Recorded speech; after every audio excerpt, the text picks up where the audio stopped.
some heat and a bit of chili paste. This is easily available at your local supermarket without a problem. Splendid, splendid indeed.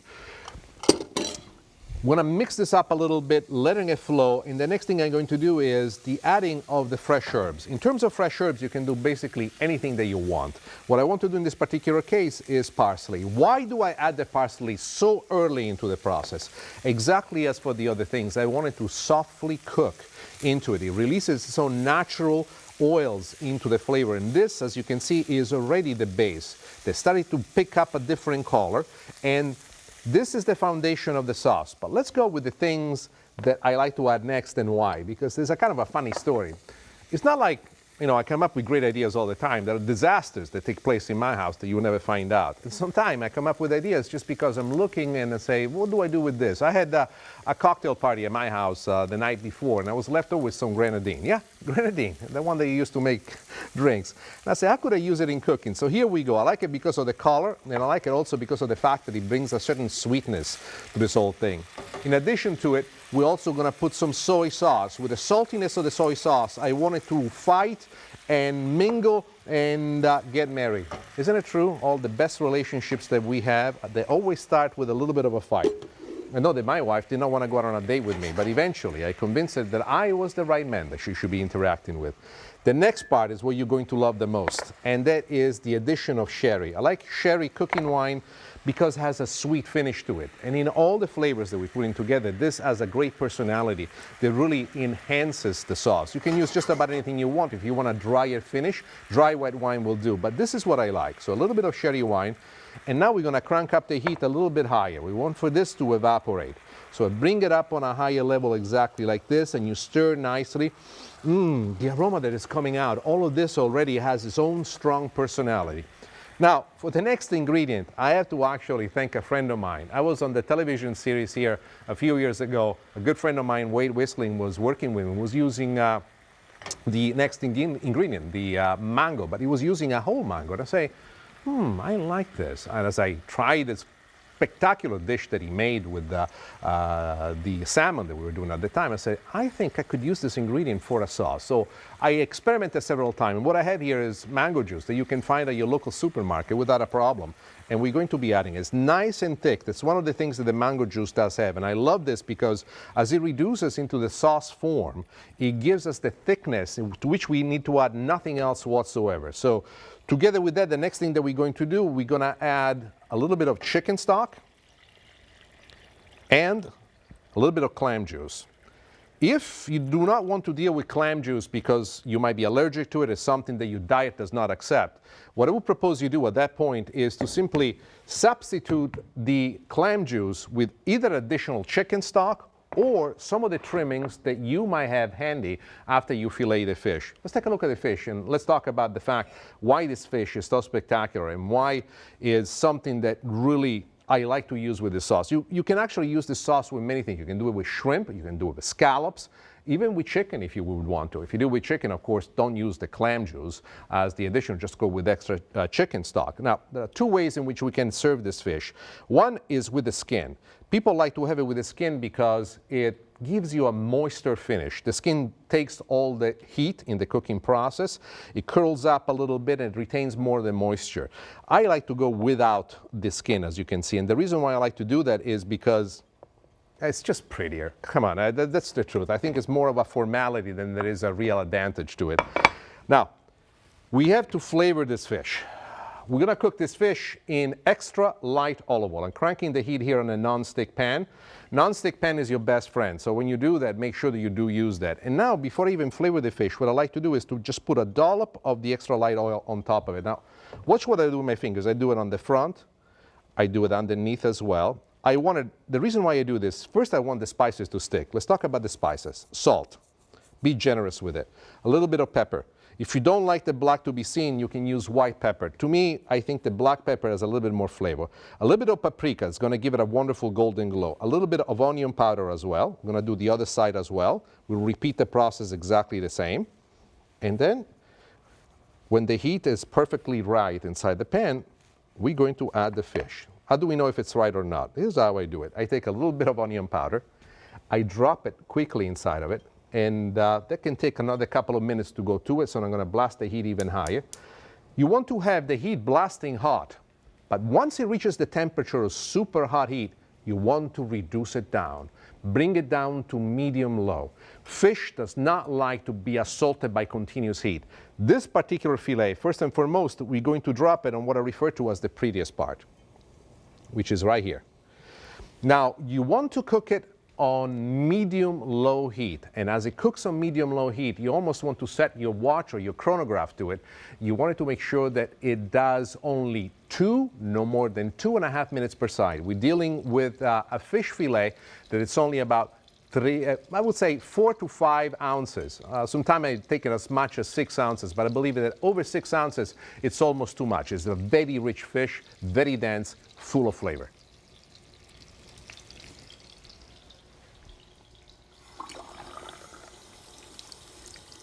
Now we're ready to turn the fish. There are 2 tools that you want to use, especially if you want to make sure you do it perfect. A nice spatula. I love a metal spatula, and a spoon. Watch this because it's going to help you enormously. The spoon secures it. We turn it gently, and this is exactly what I was saying. Look how gorgeous it is. This is the color that will be face up when we serve the fish. We're going to cook it for another 2.5 minutes until it's perfectly ready. The sauce we bring into a boil. Once it reduces to the proper amount after about an hour, mind you, we bring it to a boil first, then we reduce it down to a simmer, we let it cook for an hour, we will strain it, and now I'm going to show you next how to actually plate this wonderful dish.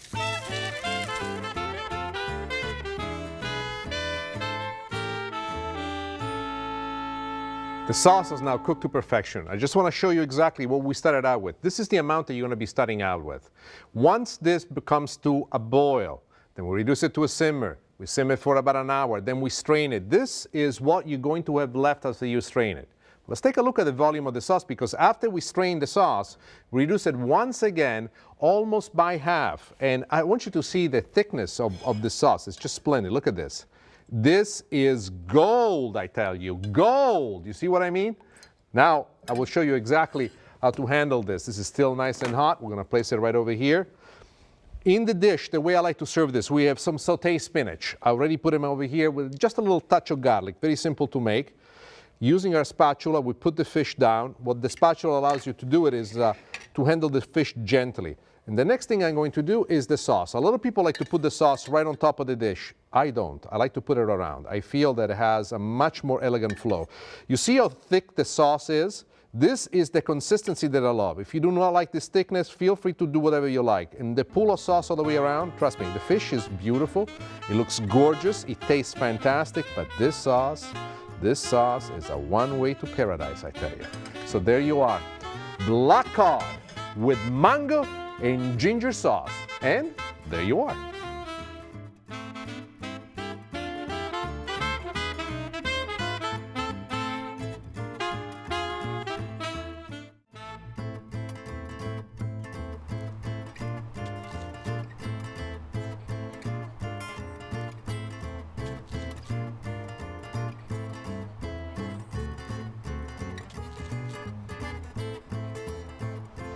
We are so accustomed to see green beans at a local supermarket, we never actually wonder where they come from. They come from a beautiful plant like this, gorgeous and green. Beans like these are the pods that grow right after this plant. It takes about 6 weeks before you can start harvesting the beans from this plant, and a plot of land like this, about 8 by 10, can feed a whole family. In its prime, at its very best, you can almost get a full gallon of beans from this little plot of land. What I love about it is also the fact that it's an activity that you can do with your family and showing your children how the land is important to us, to our world, and how much better the flavor is of these fresh beans that come from the labor that we put together. As a matter of fact, I'm going to get a few of those. I'm going to bring them back in my kitchen, saute them with a little bit of garlic and a little bit of pepperoncino, and they will taste great.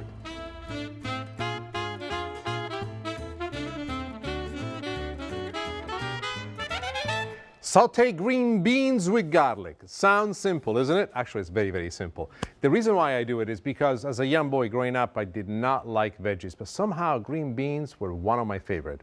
Let's talk about the thing that I used to do, really that kind of got me started, and that was helping my family clean the green beans. We used to do it by hand. Eventually, my dad allowed me to use the knife, and this is something that every one of you that makes green beans at home with this recipe ought to pay attention on how to do it. Let's take a look. These are the green beans right here, holding between my hands, already clean. Look at them perfectly. All the ends have gone. But before we get to this point, we must start with this. And this is what green beans look like when they're not clean. You see all these ends? There is nothing wrong with them. The reason why we want to take the ends off is just because they look prettier. That's the reason why. So here I go with a nice big knife, and this is going to make it nice and fast. Once you have them set up like this, what you want to do is just cut the ends off, and there you are. This is what you're left with. This is what I love. Now, how do we handle these green beans? A lot of people just like to saute them from raw. Nothing wrong with that, you know, but if you saute them from raw, you have to realize that it takes quite a bit of time for the green beans to cook properly. So one of the things that we have done instead is we're taking a pot of boiling water to which we have added salt. If you want to add even more flavor to the pot of boiling water, you can add onion powder, paprika, any of the dry spices that you would want, but not herbs, because herbs do not do well in the boiling water and they will get stuck in your teeth. Very unpleasant. One of the things, I know, I've experimented with this thing, did not work, but this does. Now, when you put them into the boiling water, you do not want to cook them and memorize this any more than 3 minutes. Once you reach the 3 minutes, make sure you have a timer that reminds you of. You take them out of the hot boiling water, and there is a waiting bowl full of iced water. Ice water. Do I know it? Because there is ice in there. What you will notice is that once we put it into the ice water, immediately they stop cooking. This is very important for us. Let them sit into the ice water for 3-4 minutes until they have completely stopped cooking. The reason why we use the ice water is that we want to make sure that they don't overcook. You will stop them right here. This is something great that you can do when you have a family meal, and it's one of those steps that allows you to do this ahead into the day so that once we move on to the recipe, we're able to finish the recipe right there and then. What I'm about to show you next is extremely important. This is what people like to use to dry the beans with. Paper towels. Yeah, paper towels. That happened in my house. Nope. This is what we do. I have a nice cotton towel in which I place the beans that I fished out earlier from the boiling water. And what I want to do is to dry them as well as possible. Why? We are going to cook these beans into a saute pan with very high heat and olive oil. If there is a little speck of water in here, these suckers, and I call them that, yes, this is my nickname for them, they will explode. You will see what I mean. We got the pan going in here. I'm going to crank up the heat very, very high. A little bit of extra virgin olive oil. You can also use extra light olive oil. And then let's talk a little bit about the flavorings that you want to give. The flavorings that you want to add to the beans, as far as I'm concerned, you don't need to add them until the beans are cooking. There are two schools of thoughts to go in this process. One is to cook them, almost scorch them black on the outside. Nothing wrong with that. What that does, it cooks the skin a little bit more. It creates a crunchiness to it. Often you see it in Chinese restaurant, crunchy green beans, wonderful. A little dollop of soy sauce really expands that flavor. Or you can just simply saute so that they start to pick up a light color, but without giving you the crunchy finish to it. And then is what are the other ingredients that you add? Well, why don't we do this one together? So we got the oil in here ready to go. One of the things that I want to make sure that you pay attention to is the following. Let me place it right here next to the beans. These are things that I find extremely important. I want you to take a look at it before I start cooking. So look at this. These are red peppers that I have cut in a brunoise style, very finely diced. I want the ingredients cut very, very small because I want them to flavor the beans. I don't want them to wait for a long time until they cook through. So the smaller they are, the better they are. Is the olive oil ready for us? Let's take a look at it. I'll take a little piece of the red peppers and we look at it. It's starting to jump. You see it's moving. It says, get me out of here. I said, don't worry about it. We got the beans. And here we go with our beans, which we have dried nicely. At this point, we get into the pan. I like to use a non-stick pan because it makes this job very, very easy. Shake the pan just a little bit so that they all get an even amount of cooking. And here we are. You can start to... Remember, the beans are pretty much al dente. It's like the making of pasta. At this point, as they're cooking in here, one of the things that I like to do is to move them about. I use my tongs to move them about because it's very efficient. It doesn't splash back any of the olive oil. Now we go with the flavoring that we want to give to it. Here we go with a little bit of salt. Here we go with a little bit of pepper. And then the things that I love the most, chopped garlic. Remember, chopped garlic is going to cook very fast, so we just want to keep it less than a minute in there. The red pepper is just so that we give it a little bit of color. And red pepper flakes for a little bit of heat. And be careful with those, because if you put too much, yes, you'll pay for it. So we saute them a little bit. The aroma is splendid. What you can do also is add herbs if you want to. Herbs would be fantastic. And the last thing that I do before I get ready to serve these beans, almost before I want to bring them to the table, is make an addition of Parmesan cheese. Just enough to put on top so that it creates a glaze and it melts with it. Trust me, these guys are completely done. Now we turn this off. And the reason why we turn this off is that you do not want to burn the Parmesan cheese right on top of the beans. Not there's anything wrong. It creates, in my opinion, a wonderful crust, but it does not look pretty. And since we're doing this to look pretty, well, you have to pay attention to it. So here we go with a serving that I want. Using the tongs, we put them right here into our favorite bowl. And it's fantastic to bring this to the table and to show people what you've done. And let me tell you, most people say, oh, veggies, I don't like them, they're too healthy. Well, they might be too healthy, but these, they taste fantastic. These green beans are absolutely incredibly wonderful tasting. They have all sorts of layers of flavor that we built with the ingredients. And look at this, sauteed green beans with garlic. And there you are.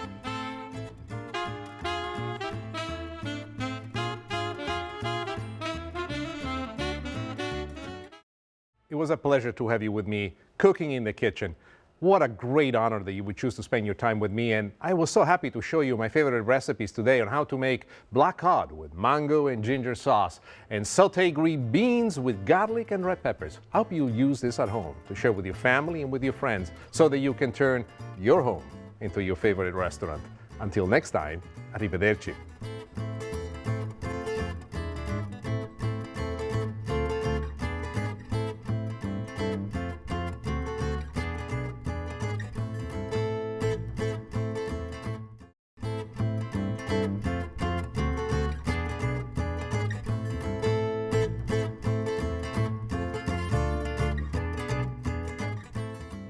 Halibut. I love halibut. Halibut is one of those fishes that to me has a welcome, sweet, gentle, buttery flavor that I adore. The fish is huge. I mean, there have been specimens which historically, once fished out from the deep, deep water of the ocean, been almost 600 pounds in size. The fish is big, it's large, but it's very flat. It's very flat because of the fact that down the depth of the ocean, the pressure is so much. The fish has what I would refer to it as not a model-like look about it. I wouldn't call it ugly because that's an insult, but let me tell you, pretty it is not. Great source of omega-3 acids. Fabulous, as a matter of fact. Responds extremely well to just about any type of cooking that we do.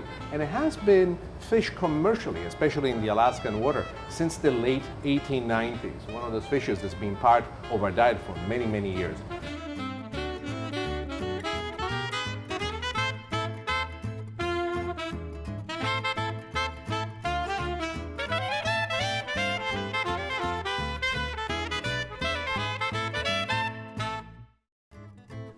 Ciao, I am Nick Stellino. I was taking a look at these recipes that I personally selected for you today. It's all about pasta.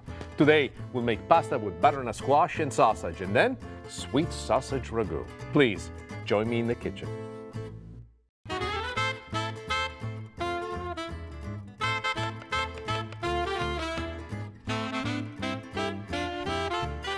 Spicy, just right.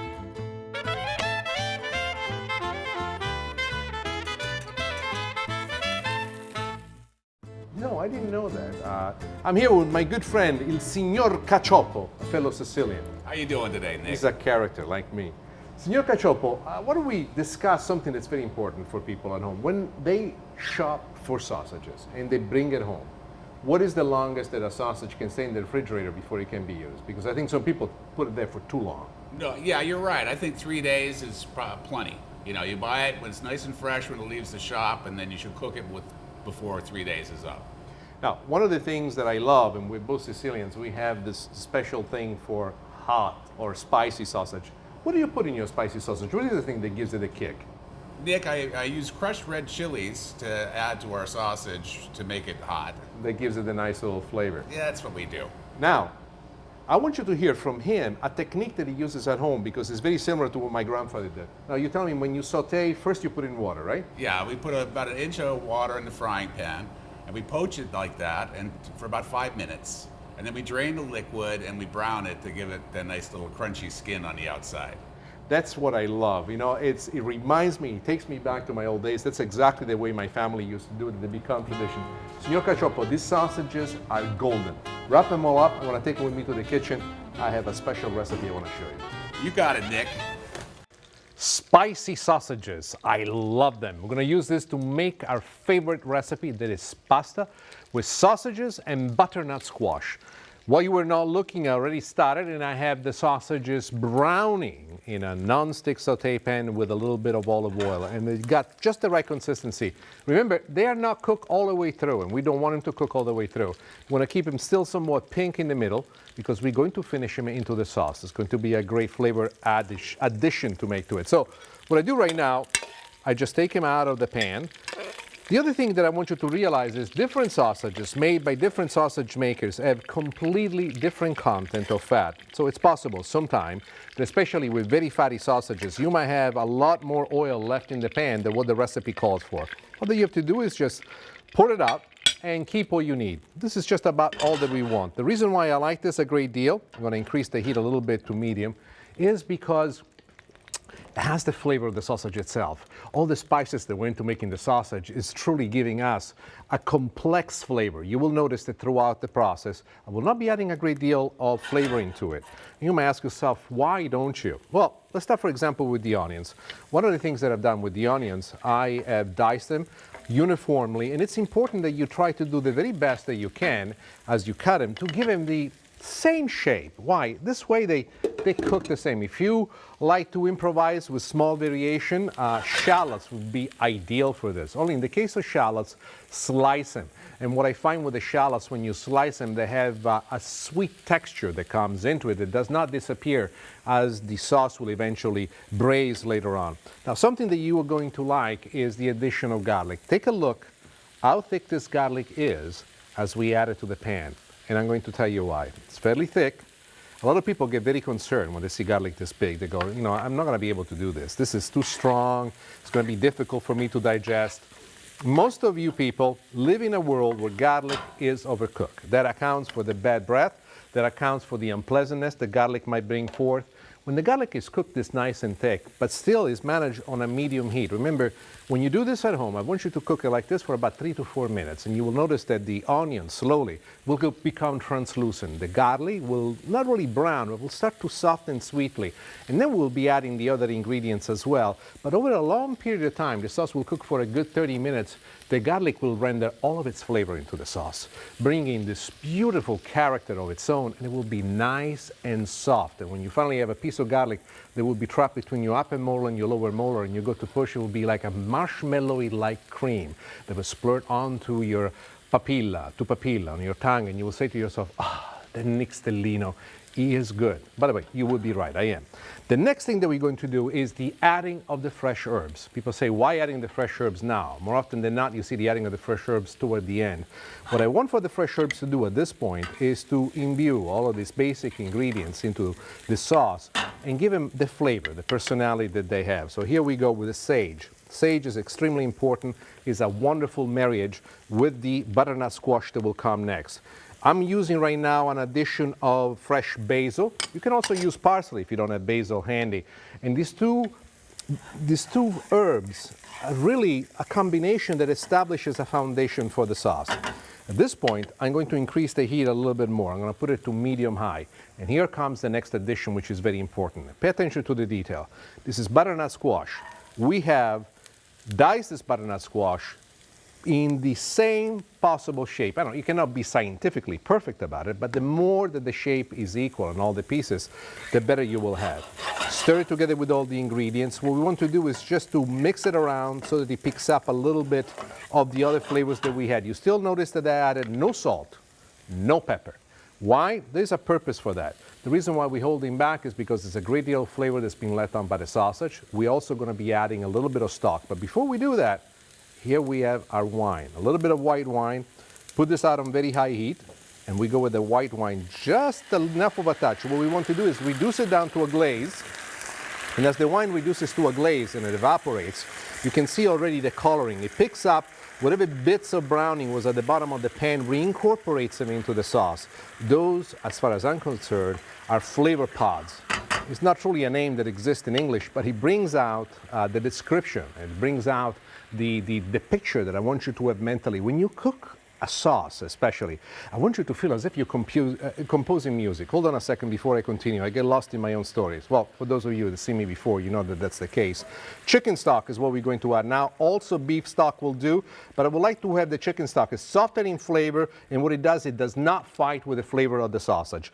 Now, when you make this at home, at this point, what I want you to do is to bring this to a boil, a rolling boil. Once this reaches a rolling boil, I want you to reduce it down to a simmer and to cook it for about 20-30 minutes. The most important part comes now. Do you remember the sausages that we held back before? We reintroduce them once again into the sauce as the sauce reduces, and it goes from the very loose feel that you see here to a bit more of a thickened and reduced amount. The pasta that we have, I want to show it to you because it's a beautiful shape. Those are called conchiglie, and you will see exactly what I mean. Conchiglie, by the way, in Italian means shells. What I love about this pasta is that the pasta ultimately will capture on the inside, in this curvaceous shape that does have all the tidbits of the sauce. When you bite into it, you will be able to taste all the different ingredients that we've done so far. Conchiglie in Italian means little shell. Now, let's get moving with the pasta. Is it ready? I'll stir it about. Yes, she is. Oh, mamma mia. We're almost there. We're almost there. I'm also going to show you a technique called mantecatura, something that you will love a great deal. Ready? Here we go with the pasta. Ah, there you are. The first thing you want to do once you add the pasta is you have to connect with a concept. The pasta and the sauce need to become one. For this to happen, we need to cook the pasta into the sauce. A lot of people get very concerned at this point and say, but why? Don't you just reduce the sauce, put it on top of the pasta? If the pasta and the sauce are treated as two different things, you will never get the full flavor that you're looking for. But what you will notice is as I continue to cook this pasta, you want to do this for about 3 to 5 minutes, the sauce, the juice of the sauce will penetrate into the pasta. Imagine the pasta to be entirely one coil with many layers to it. And as you cook it, the sauce penetrates layer by layer by layer until it gives us the very perfect look. As you can see, most of the juice of the sauce has been now completely absorbed by the pasta. There are 2 more techniques that I want to show you. It's the addition of the cheese. When I do add the cheese, the first thing that I do, I completely turn off the heat. We do not want for the cheese to go to the bottom of the pan and burn and stick to the bottom of the pan. This is a non-stick pan, so this is less likely to happen. But if you do use a stainless steel surface, this is something that could do it for you. We're using right now grated Parmesan cheese. You can also use provolone or a mixture of the two. It doesn't matter. But watch what happens. You see the cheese right here? The next thing that happens as I turn it, just the heat retained by the pasta still gives us the melting of the cheese. The last thing that I'm going to do is a process called mantecatura. Mantecatura is the addition of a butter. I put about a tablespoon worth of butter in it. Now watch what happens and how the gloss, all this comes together. The cheese is melting perfectly into it. Look. This is what I love. This is the part of what, in my opinion, is the very best. So let's plate this.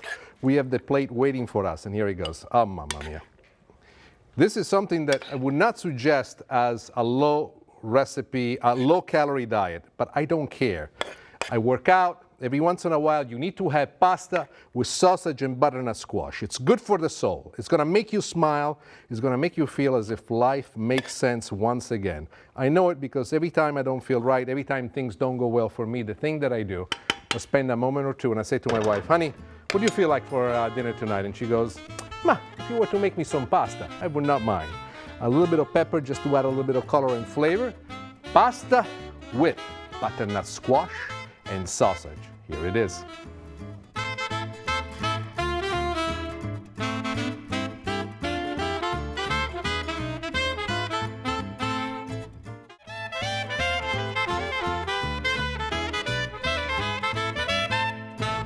I love sausages. What I love about sausages is the way they taste. And I love to come here to my favorite butcher because he makes it with love. This is an old family recipe that's been in the family for many, many years. He makes all sorts of sausages, anywhere from kielbasa, chorizo, Italian-style sausages. And by the way, you should be aware of the fact that just about any Italian-style sausage that you find anywhere in the country is based on a Sicilian recipe. Us Sicilians like to feel that way. Why is it so? Fennel seed. Fennel seed is what makes the sweet sausage. Difference between sweet sausage and hot sausage is the addition of peperoncino rosso, red pepper flakes that gives it a little bit of fire. You also need to have a good amount of fat in a sausage to make sure that when the sausage cooks, it does not dry out. Pork, obviously, is the meat of choice. Butt or the shoulder is what they're used. These sausages are fantastic. As a matter of fact, I'm gonna get them all wrapped up and take it with me to the kitchen to create something special for you.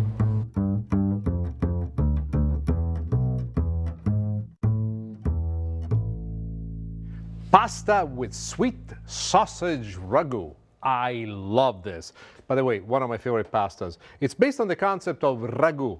Ragu is a recipe that comes from Bologna. Ragu alla bolognese, as a matter of fact, is a very well-known recipe, quite famous all over Italy. When I was a little boy, indeed, was one of the things I loved to do the most. Usually it's done with beef. This one is exclusively done with sausages. Before I move on to the sausages, I have to show you something. You're going to love this. Check out this pasta. This pasta is called radiatori. I have to really point this out because it's very exciting. Pastas are fun, by the way. These radiatori, as you can see, are designed to imitate the look of a car radiator. Now, there are rumors that these particular cuts of pasta were invented by Italian car designers. I do tend to believe it. The concept here is that all these little rivets that are built into the pasta make the pasta much more effective at capturing the sauce. Is it true? Is it not? I don't know. I just love it. There are some cuts of pasta that are like, they make me feel like a little kid. I taste them and I think everything tastes better. Is it true? You know, it's true what's in your head. Anyway, we got it in here. We're going to let this one cook. Let's move on to the sausage and let me show you a couple of things. One of the things that we need to do is to get the sausage out of the casing. And we have a paring knife in here. This is what I usually do. I take a cut going all the way through, exactly like this. And then using my hand, you peel the casing off. I'm going to put the sausage exactly as it is into the pan. And the reason why I do that is because we're going to break it up with the back of a spoon. You can use any type of spoon, but it has to be a nice solid spoon. That is the problem a lot of people do have. If you use something soft as a spatula, it will not do it for you. So the process is for us, as you're cooking the sausage, to move it against the wall and break it up. The reason why we're using a pan with a high wall is that we're using the wall of the pan to help us break the sausage into the pieces that we want. These sausages will cook in about 4 minutes. I'm going to reduce the heat a little bit. You want to do it too high. We're doing this on medium heat. What we want to do right now is basically break it. There's not pretty designs that you want to do with the sausage this time. You just want to break them so that the sausage is going to release its flavor both into the oil and also into the base of this wonderful sauce. This is all that we need to do at this point. We broke it up exactly in the shape that we want. The next thing we're going to do, we're going to build the sauce. Each of the ingredients that we add is going to be imbued not only in the olive oil, but in the spicing that the sausage does have. First, we go with the onions. Typical of the making of ragu. Then we go with celery, and then we go with carrots. One bit of advice that I can give you, make it so that when you add these ingredients, they are cut approximately the same size. They will cook more uniformly, and they will bring out to you the flavor that we need to have in this. I was telling you before that this sauce is based on the Bologna sauce called ragu alla bolognese. But if somebody was ever to ask you, what is that makes the ragu alla bolognese different from the ragu of any other part of the world? We have a ragu in Sicily, we have Neapolitan ragu. There's all sorts of different variations of ragu. The truth is the following. In Bologna, in their ragu, which is only made up with beef and a little bit maybe some time of prosciutto ground finely, they say no, but I know that they do it, is the addition of peas. Green peas are the essential ingredient that turns a ragu to ragu alla bolognese. Let's continue. You're cooking this on medium heat. We do not want to scorch the sausage. We want the sausage to mix well with all the other ingredients. And now it's truly where we start to build up the flavors. First, we're going to go with the garlic. Garlic cut fairly thick. we want the garlic not to burn. If you were to use chopped garlic at this point, because of the medium heat that we're using, it might actually burn because it's going to be a long process of cooking here and in the braising. By keeping it nice and thick, you avoid the possibility of that burning. And by the fact that this is going to be a long braise, the garlic will totally meld into these flavors and actually melt properly. A piece of garlic in your mouth, you will be surprised on how it does not taste at all as the kind of garlic you had in the past. We add a little bit of basil now, and we add this fresh basil right in it so that we give the flavor to it. What we can also do is at the end, once the sauce is ready, if you really love the flavor of basil, when you mix it with the pasta, you can add it to it then, but I don't think it's necessary. Next thing, extremely important, get the best red wine that you have. Nice, full of body. You add it, bring now the heat back up to very high heat. What you want to do is reduce this wine until the wine, half of it has evaporated. Why is this important? You're also noticing right now that I'm adding no salt and no pepper. One of the things that most people say, Nick, why don't you add these flavorings? Well, you have to realize that the sausage is full of flavoring already as it is. If we were to add too much salt, too much pepper, one of the problems we would have is that we'll be so completely overpowered with flavor that we'll go all the way to the right of it, and I don't think you can pull it back then. The last thing that we're going to do is add the bay leaf, and now we go with the other flavorings, which are the tomato sauce and the chicken stock. I use chicken stock because the sausage already has a very strong flavor. You could also use beef stock, but what I find is that when you use beef stock, it tends to fight with it. Now, we're going to take this sauce, we're going to bring it to a boil. Once the sauce reaches a boil, we'll reduce it down to a simmer, and it has to simmer for a minimum of 40-45 minutes. I have a sauce here that I've already made. Let's take a taste of it and see what it tastes like. Fantastic. I love me. Yes, the pasta is ready. We're now ready to add the pasta to the sauce. Now remember, when you take the pasta out with the insert, move slowly. This happens to a lot of people. And then there's this little trick. You see how I move my hands? It allows you to do something that you're going to love. And that is, make sure that none of this hot water drops on you. Look at this pasta. Is this gorgeous or what? Now remember, this pasta, because of its design, is fairly delicate. So when you go at it and you mix it together with the sauce, do it gently, exactly as I'm doing. I'm using now the wooden spoon, and look at this. The way it connects with it, the gloss that comes over, this is spectacular. Remember, this does not have a lot of loose liquid to it, and unlike the other pasta, you do not want to cook it for too long, because this pasta is already picking up the glaze that has been created by the heavy reduction that we've done with this ragu sauce. Look at that, wonderful. Two more steps that I need to do to make you see how to make this perfectly well. First thing we're going to do is turn off the heat altogether, and that's exactly what we're going to do.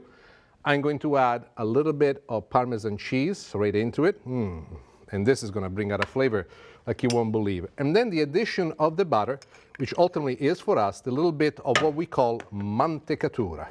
Now mix it all well together. What the butter will do, and you can see it as I'm moving it gently, is giving the pasta a glaze, a fantastic glaze. You know that we cooked the pasta just right because none of the pieces of the pasta are breaking. This butter is absolutely awesome. I'm sorry, I should not be making these strange noises, but there's something about pasta that not only brings me back to my youth, but still remains for me to this very day, in my mid-50s, something that I absolutely adore. Now, let's plate this. Enough talking, because if you leave it to me, I'll be here talking until the day after tomorrow. This, I want to serve it, I want you to see it, and then I'm going to eat it. Oh, mamma mia. Sono proprio bravo, which means I'm really good. I give myself enormous compliment all the time. Signori e signori, this is pasta with sweet sausage ragu. Just a little bit would be enough, but this is for me, and a little bit does not do the proper placement of it. So the last thing that I do to this pasta is a little bit more extra cheese all the way around. And just because I am somewhat devious, I like to put a little bit of pepper. Eh sì, and there it is.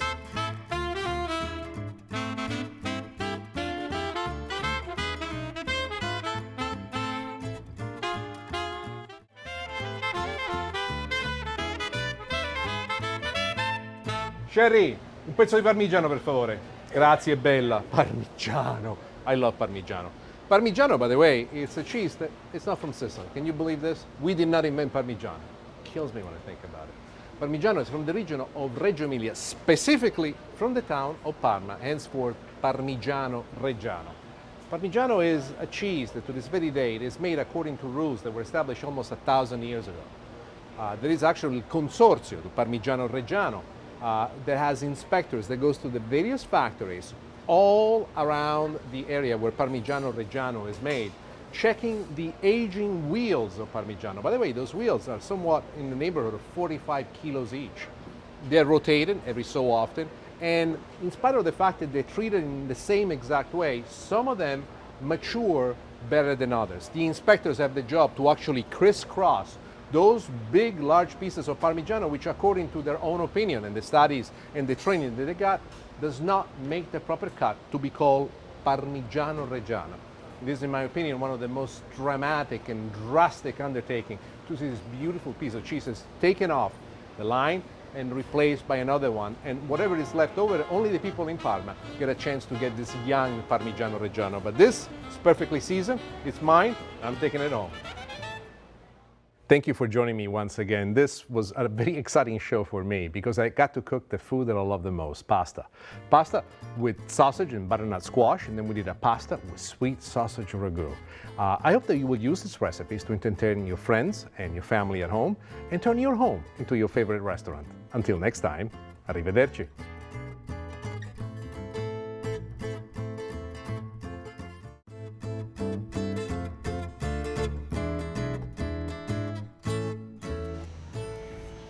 I'm shopping for my favorite ingredient for the soup I want to demonstrate for you. This is a kind of winter squash, but it's not my favorite winter squash. My favorite winter squash is butternut squash. Butternut squash, the Latin name of which is Cucurbita moscata. Try to say that fast 10 times. Even I cannot do that. One of the great things that I love about it is it's very easy to cook. It has a flavor that's rich, dense. If we were, for example, to cut this, the inside of it would be orange. And the riper it gets, the more deep orange it gets. But it's not just the color that I like. It's not just the flavor that I like. Also, what it does have is an enormous flexibility on how you can actually use it in the kitchen. You can roast it, you can saute it, you can make the soup, as I will show you. But it's the health benefit that this particular vegetable does have. What I love about it is, first and foremost, an enormous amount of antioxidants, which are great for you. There's B6, potassium. Unbeknownst to me, as I was studying onto it, I discovered that a cup of this, taken on a daily basis, is your whole allowance of vitamin C. The thing that I love the most about it is how it responds with a unique yield of flavor to the different type of cooking that you do. If you were to experiment with this, one of the things that I propose is try different techniques. If you roast it, it will taste a certain way. If you saute it, it will taste a different way. If you cook it in the form of a soup with a sofrito underneath, and by the way, when I say sofrito, I mean a nice combination of onions, celery, carrots, which is at the base of the soup that we make, it will pick up a different type of flavor. It's the amazing dexterity that this particular vegetable has to respond to the different type of cooking and the yield that it brings back that I truly adore. Now, let's talk about storage. Most people buy this and they put it in the refrigerator. This is not something that you would want to do. When you buy this, keep it in a cool space, very well ventilated. And in this present form, uncut, it will stay nice and edible all the way for about 3 months. If you should find yourself needing a piece of it and cutting it, then you need to cover it with a little bit of plastic, put it inside the refrigerator. But at that point, you have no more than a week. The seeds on the inside are not edible. I would suggest that once you cut it open, get rid of the seeds, also because of the first one to spoil. Ciao, I am Nick Stellino. You are going to love this. This takes me back to my youth in Sicily. As a matter of fact, I'm going to share with you 2 recipes that were truly prevalent in my youth.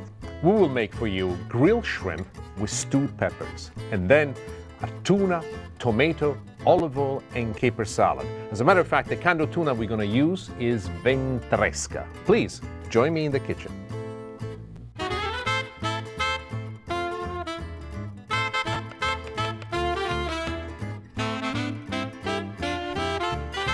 Spicy, just right.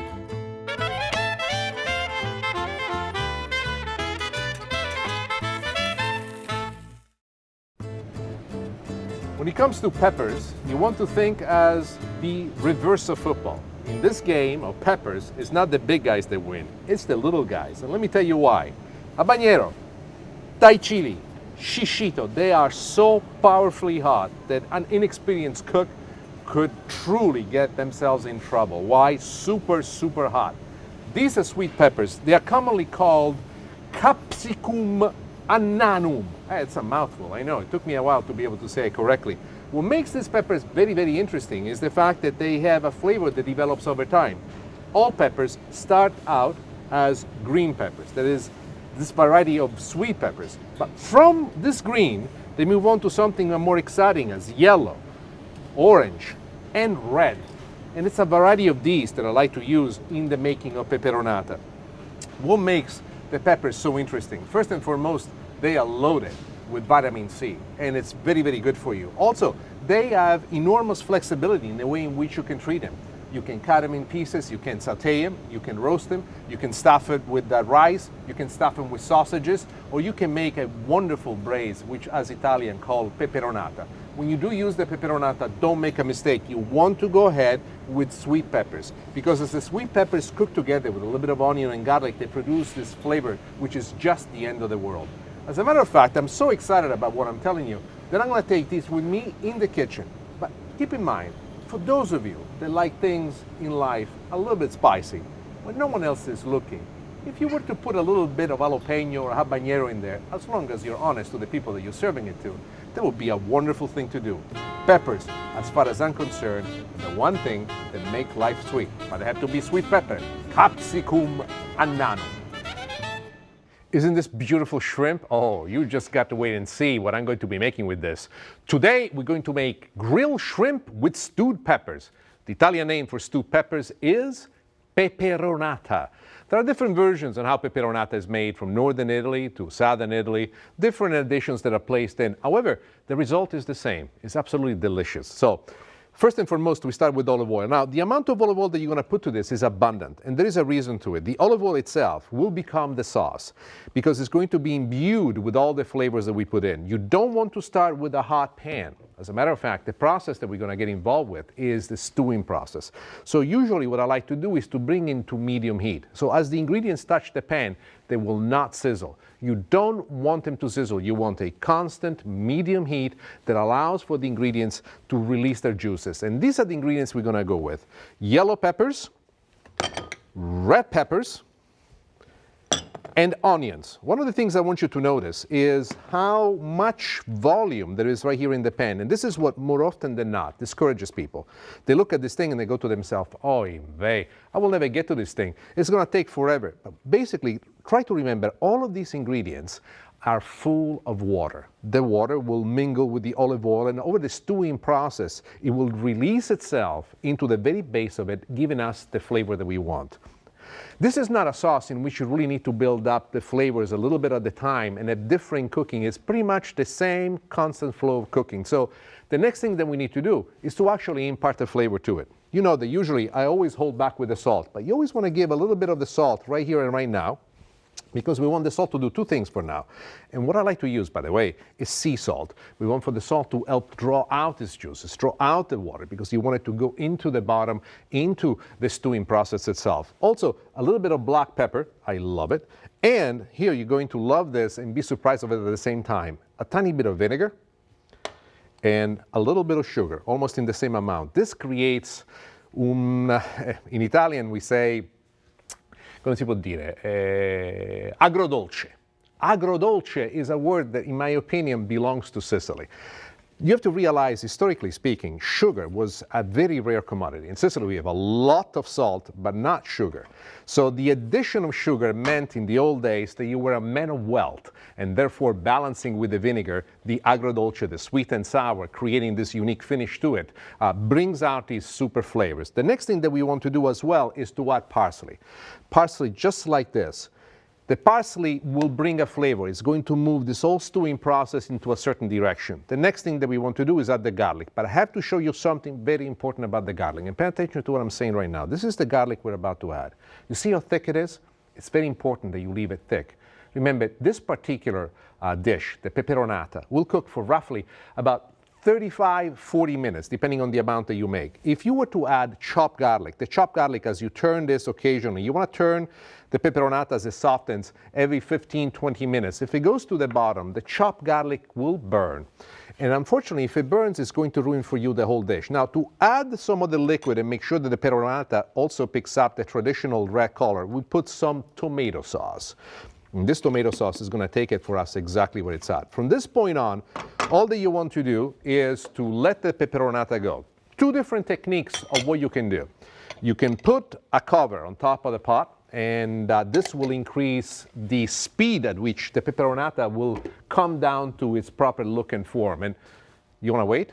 Now, come on, I have something for you. I already made it. I'm going to show you exactly what it looks like. You don't need to wait until the end of the show. Follow this. This is what we started out with.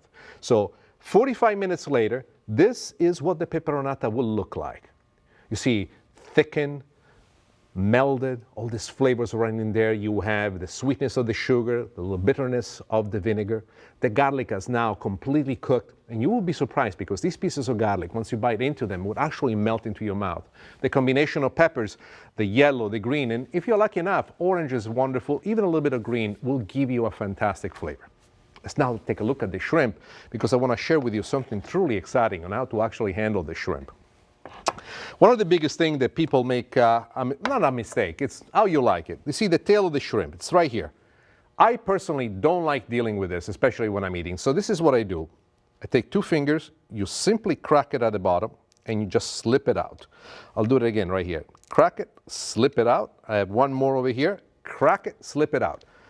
Think of it as a song. You'll go, crack it, slip it out, crack it, slip it up. You'll say, what are you doing? And you'll say, oh, I'm singing the Nixtelino shrimp song. So we put the shrimp in this little plate right here, and the next thing that we're going to do, we are going to pour right on top of it the marinade. You may ask yourself, marinade, Stellino, you haven't shown me nothing. How do you make the marinade? Relax already. Mamma mia, you're always in a rush here. I'm going to show you to make this because this marinade is a secret. I should not show it to you, but this is a cooking show, and unless I share these recipes, you will never trust me again. The recipe for the marinade is very, very important. First and foremost, what you want to do is have a little bit of the peperonata that you made ahead of time.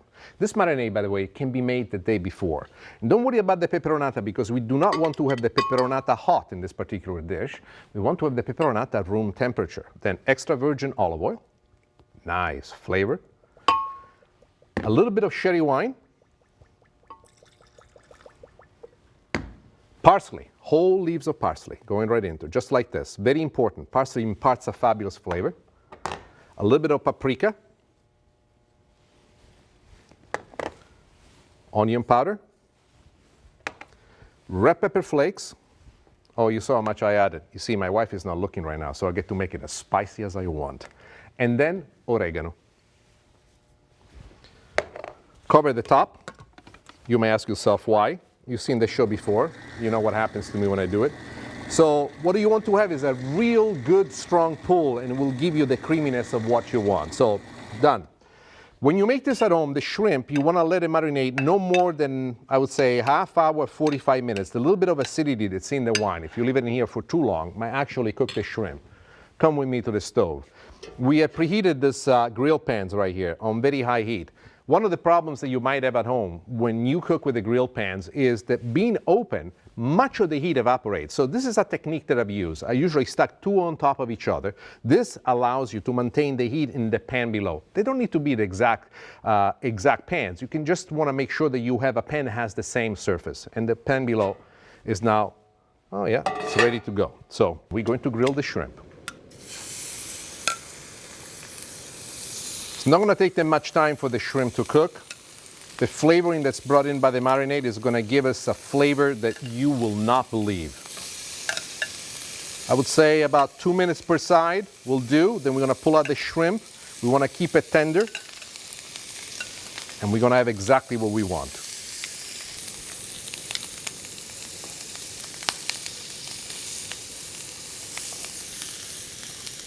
Now we're going to turn the shrimp. Ah, look at those grill marks. All that you see in that is the ingredients of the marinade, which are perfect. We're almost there. Our marinade has given us the flavor that we want for the shrimp. Our peperonata is ready. And now I'm going to show you how to plate it.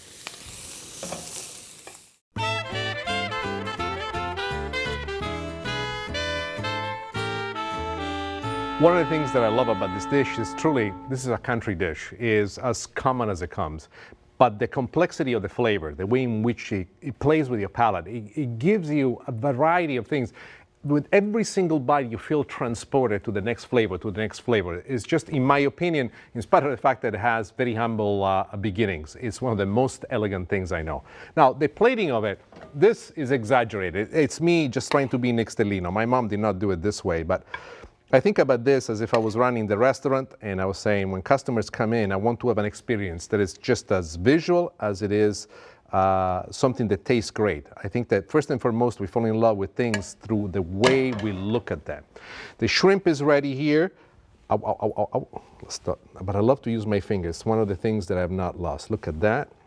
Look at the third shrimp right here. How gorgeous is this? And then what I should do next, let me think about it. Oh yes, the best of extra virgin olive oil that you can possibly have. And I don't even want to ruin it with parsley or anything else. I just want you to fall in love with this. Grilled shrimp with stewed peppers. And there it is.